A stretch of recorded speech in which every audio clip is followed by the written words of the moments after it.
Сайн бацгаана уу та бүхэнд энэ өдрийн мэндийг хүргэе.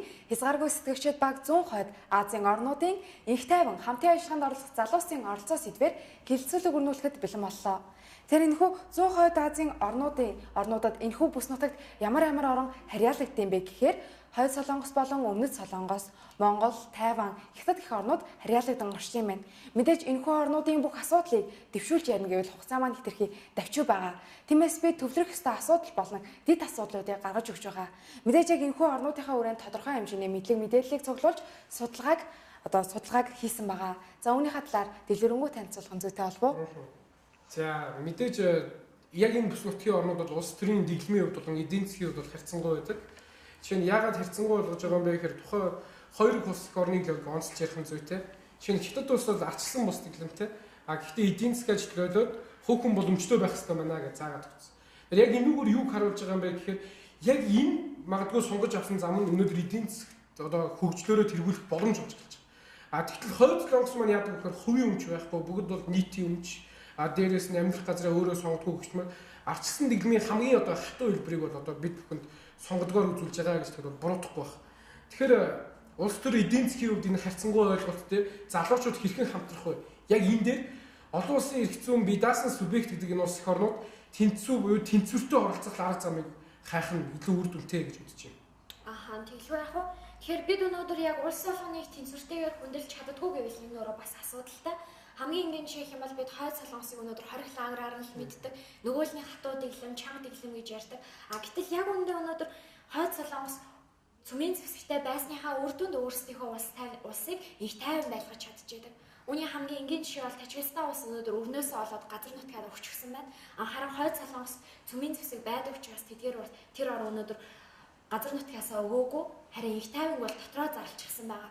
Тийм учраас бид өнөөдөр Хойд Солонгос арчилсан бас дэглэмтэй ийм муухай, Хятад өнөөдөр ингэдэг ийм муухай гэж ярих биш. Харин бид өнөөдөр хүндлэл дээр тогтсон тэнцвэрийг яривал илүү дээр. Бид өнөөдөр улс алхныг хүндлэх хэрэгтэй маань. Өнөөдөр ихтэй бид улсуудыг зүгээр шууд бид нартай нэгдээд арчилсан болоод хөгжөө гэж хэлэхгүй. Бид өнөөдөр эрх ашиг болгоёг дээдлэн гол нь бид яг юугаараа нэгдэх юм бэ гэх юм бол нөгөө тэнцвэр буюу нийтлэг эрх ашигаараа нэгдэж өгөх хэрэгтэй байна. Үүнд нь яг залуучууд яаж оролцох вэ гэвэл магадгүй энэ олон хувилбар байгаа л да. Гэхдээ хамгийн зөв зохистой гэсэн хувилбар бол мэдээж эрх чуулган зохион байгуулах. Энэхүү чуулганаараа бид өнөөдөр нийгэмд эрх ашигаа эдэлж чадахгүй байгаа, үгээ илэрхийлж чадахгүй байгаа тэдгээр хүмүүсийг нийгмийн идэвхтэй иргэд болоход илүү хувь нэмрээ оруулж болох юм болов уу гэж үзэж байна. Мэдээж тэглэгээ яг уу. Тэгэхээр яагаад Монгол улс энэхүү чуулган зохион байгуулах хэрэгтэй юм бэ гэдэг зүйлс байгаа. Тэр Монгол улсын хувьд гэвэл 1948 оноос хойш хамтын ажиллагаагаа явуулж эхэлсэн бөгөөд за мөн 2002 онд шинжлэх ухааны академитай хамтарч эхэлсэн байгаа. За тэгээд Монгол улсын хувьд гэвэл энэхүү чуулганыг зохион байгуулж багаар туршлага хөрөмтлүүлж буй орнуудын нэг билээ. За хамгийн анхны жишээ гэвэл Монгол улс 2016 оны 100 АСЕАН-ийн чуулга уулзалтыг зохион байгуулсан. За мөн нэгдсэн үндэсний байгууллагын залуучуудын чуулга уулзалтыг мөн зохион байгуулж чадсан байгаа.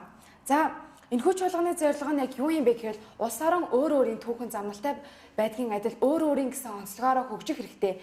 Харин энэ дунд ямар ч иргэний тэрхүү хүний эрхийн асуудал зөрчигдөхгүй байх хэрэгтэй юм а гэдэг зүйл.